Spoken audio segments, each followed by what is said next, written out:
Hello guys, welcome to Macrobus guys. So we are here with another lecture for you guys.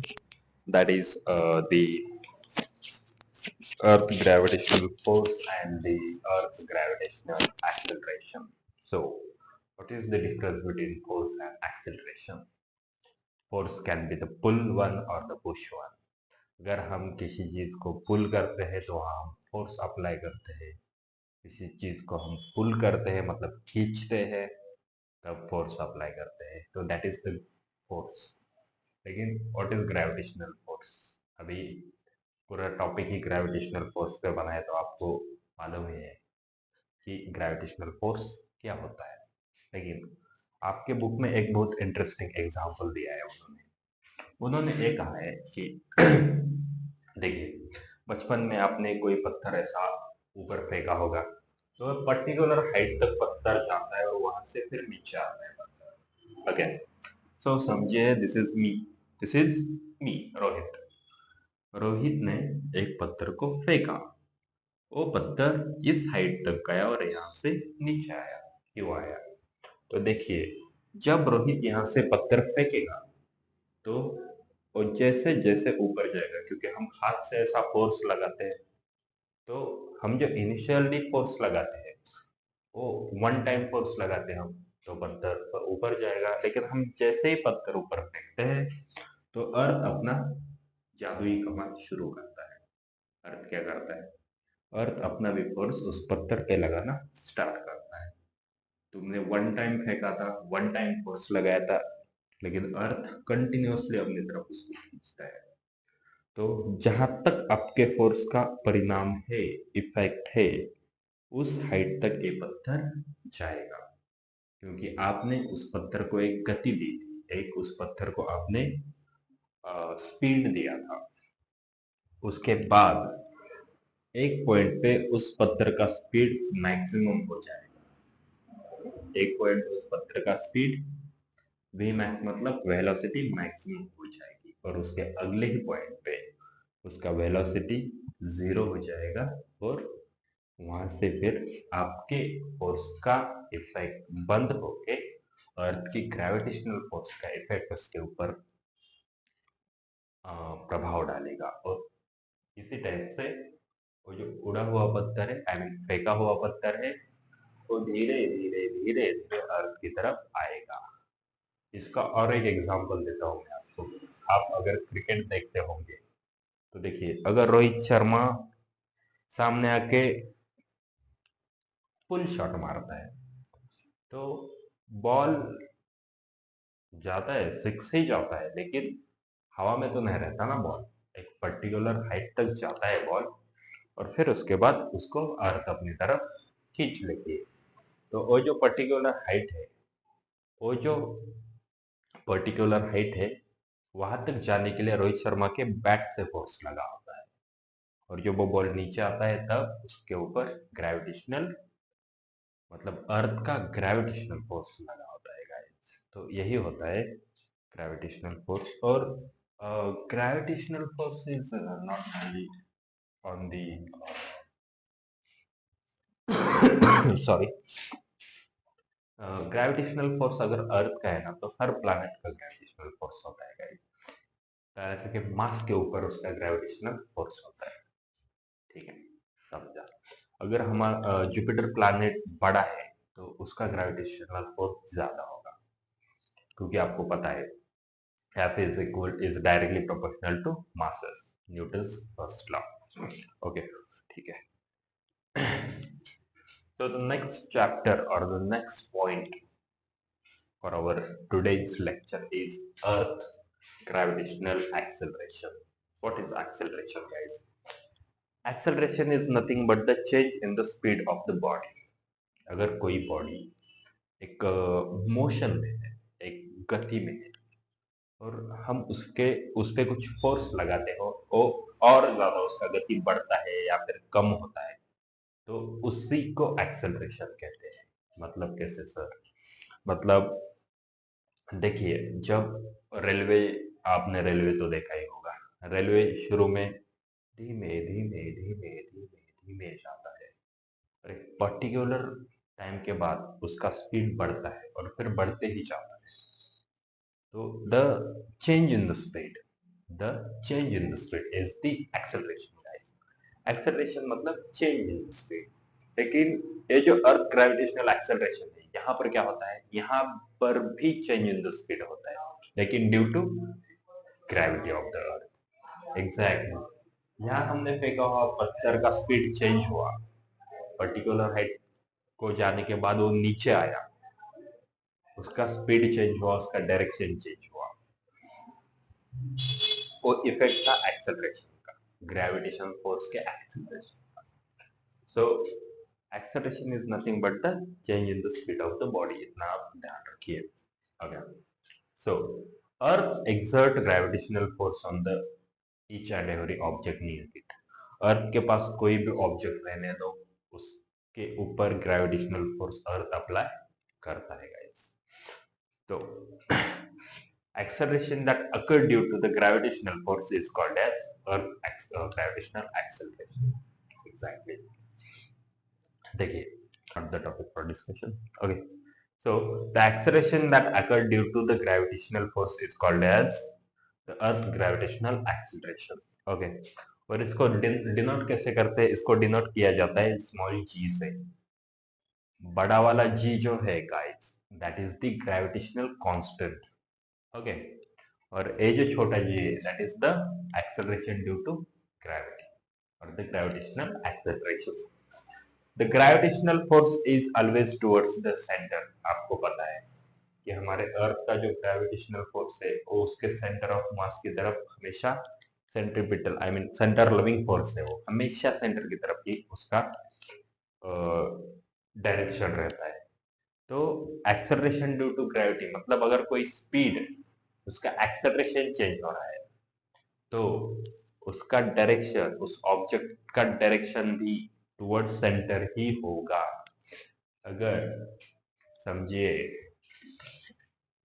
ऐसा अर्थ है यहाँ पर, अर्थ है guys, this is the earth, this is the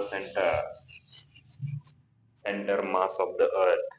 मैं अगर यहाँ से कुछ फेंकता हूं, तो जब तक ये ऊपर जा रहा है तब तक इसका स्पीड कंटिन्यूअसली बढ़ेगा, क्योंकि मैंने हाथ से उसके ऊपर फोर्स लगाया। लेकिन ये पर्टिकुलर हाइट को जाने के बाद वो उसी स्पीड से, या फिर हो सकता है उसके डबल स्पीड से नीचे आएगा, हमेशा सेंटर की तरफ अट्रैक्ट। क्यों आता है नीचे?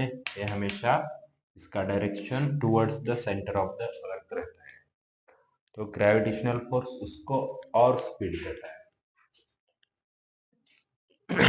इसको आप इस तरह भी समझ सकते हैं, अगर ए 100 की स्पीड से ऊपर गया, फॉर एग्जाम्पल मैंने जब किसी चीज को रिलीज किया तो यहाँ से यहाँ तक इसका स्पीड था 10, यहाँ से 10 मीटर पर सेकंड था, यहाँ से यहाँ तक था 20 मीटर पर सेकंड, फिर हुआ 60 मीटर पर सेकंड। तो बढ़ रहा है, एक पर्टिकुलर मीटर का उधर इंक्रीज हो रहा है। अगर हर 1 मिनट बाद, hello guys, so today's chapter for our discussion is variation of acceleration due to gravity on the surface of the earth। मतलब एक्सेलरेशन ड्यू टू ग्रेविटी का इफेक्ट अपने अर्थ के सरफेस पे कैसे होता है। हम देखेंगे अर्थ के ऊपर कैसे होता है, अर्थ के एकदम कोर में कैसे होता है, और फिलहाल तो हम देखेंगे अर्थ के सरफेस पे कैसे होता है। तो देखो गाइस, अगर ए अर्थ है और एक अर्थ का सेंटर है और यहाँ पर मैं खड़ा हूँ, मतलब सरफेस पे, तो मैं एक ऑब्जेक्ट हुआ और अर्थ का जो मास है वो दूसरा ऑब्जेक्ट हुआ, और इन दोनों के बीच में जो डिस्टेंस है वो हम डिनोट करेंगे रेडियस से, क्योंकि मैं अर्थ के सरफेस पे खड़ा हूँ। तो the distance between me and the centre of the earth is denoted by the R. तो देखिए, दो ऑब्जेक्ट के बीच में जो भी फोर्स लगता है वो हमको निकालने के लिए न्यूटन साहब ने एक लॉ दिया था, that is that the force is equal to m1 m2 divided by r square. यहाँ पर जो m है वो mass of the two objects है और radius the distance between two object. Okay, लेकिन हम फोर्स एक तरह से डिफाइन कर सकते हैं. लाइक फोर्स को हम कैसे डिफाइन कर सकते हैं? अगर मास को हम एक्सेलरेट करते हैं, मास को एक्सेलरेट करते हैं मतलब यहाँ पर अगर गाड़ी खड़ी है वो अगर 20 के स्पीड से आगे जाती है तो वो उस मतलब गाड़ी का मास जो है वो 20 के स्पीड से एक्सेलरेट हुआ. तो उसको हम इस तरह से भी लिख सकते हैं F is equal to mass into acceleration. लेकिन अर्थ का जो एक्सेलरेशन है वो किस फोर्स की वजह से है? That is due to the gravity. इसलिए हम इसको force is equal to mass into acceleration due to gravity लिख रहे हैं. तो बस हमारे पास फोर्स के दो फार्मूलाज हैं, तो इसको हम इन दो फार्मूलाज को सामने खड़े करेंगे. तो देखिए mg भी फोर्स होता है और g m1 m2 divided by r square भी फोर्स होता है. यहाँ m1 m2 की जगह मैंने एक बड़ा m लिया है, एक छोटा m लिया है, बस इतना ही किया है. तो यहाँ पर am और am डिलीट हो जाएंगे, शहीद हो जाएंगे. तो हमारे पास बचता है G is equal to gm by r square. G is the gravitational constant here and m is the mass.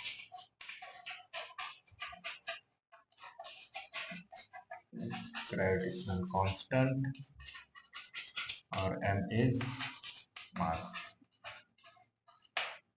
Okay, तो एक्सेलरेशन निकालने का फॉर्मूला हमको मिल गया है.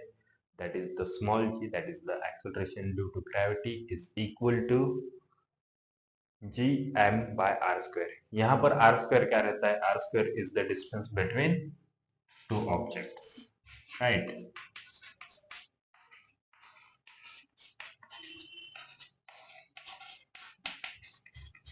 अगर मैं अर्थ के सरफेस पे ही खड़ा हूं तो डिस्टेंस बिटवीन अर्थ का कोर एंड द अर्थ का surface is nothing but the radius of the earth guys. तो हम उसको r से डिनोट करेंगे. तो यहाँ मैं r स्क्वायर की बजाय r लिख सकता हूँ. आई मीन r का square, sorry guys, radius of the अर्थ का स्क्वायर. अगर यहाँ हम कांस्टेंट g का वैल्यू रहता है 6.67 into 10 to the power -11. Fix value है गाइस. इसका अगर कैलकुलेशन हम करेंगे, mass of the earth 6 into 10 to the power 24 और रेडियस, इन सब का कैलकुलेशन करेंगे तो हमको मिल जाएगा acceleration due to gravity that is 9.77 metre per second. मतलब हमारे अर्थ की तरफ जो भी चीज आती है वो हर सेकंड में उसका स्पीड ऑफ द उस ऑब्जेक्ट का जो स्पीड होता है वो 9.77 मीटर से चेंज होता है हर सेकंड. अगर मिनट में देखा जाए तो इसको हम मल्टीप्लाई बाय 60 कर सकते हैं.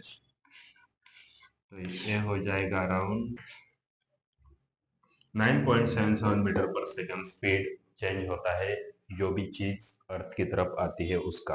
पहले के जमाने में क्या होता था? अभी तो इलॉन मस्क आया है गाइस, वो रीयूजेबल रॉकेट उसका लैंड होता है सीधा. लेकिन पहले रॉकेट अगर सैटेलाइट को लॉन्च करता था तो उसके बाद उस रॉकेट को ग्रेविटी में लाया जाता था और फिर फ्री फॉल फेंक दिया जाता था. मतलब ग्रेविटी उस पर असर करेगी और वो रॉकेट हमारे अर्थ की तरफ आएगा, समंदर में गिरेगा. जो वो रॉकेट आता था छोड़ने के लिए तो थ्रस्टर वगैरह रहते थे, उधर हाइड्रोजन चलता था, उस आग से ऊपर जाता था रॉकेट. लेकिन आते वक्त कोई थ्रस्टर नहीं था, वो आता था ग्रेविटेशनल फोर्स की वजह से. और जो वो जब आता था तो उसका स्पीड कंटिन्यूअसली बढ़ता था और वो कितना बढ़ता था? 9.77 मीटर पर सेकंड. एक मिनट पर minute.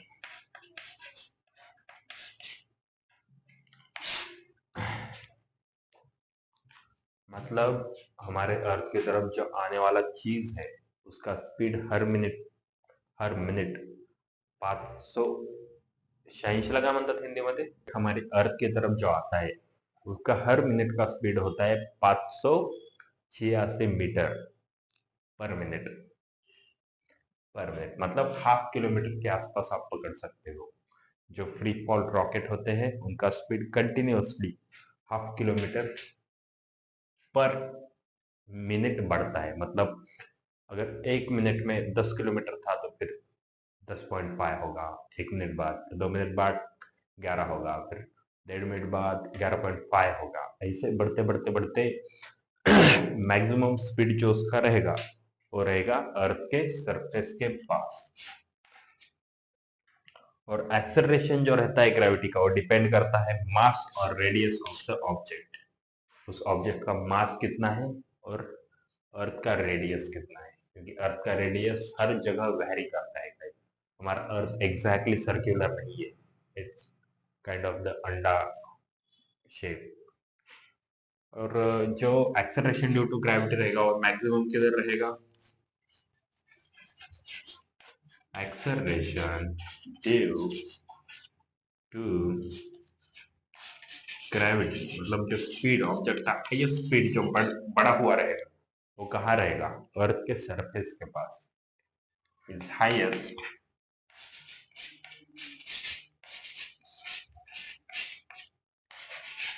at the surface.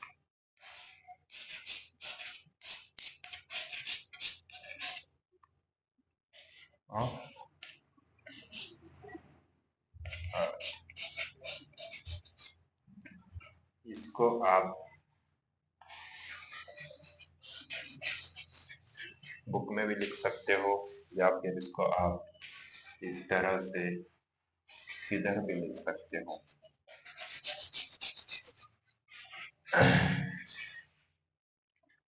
Acceleration due to gravity highest रहेगा वो सरफेस ऑफ द अर्थ के पास ही रहेगा।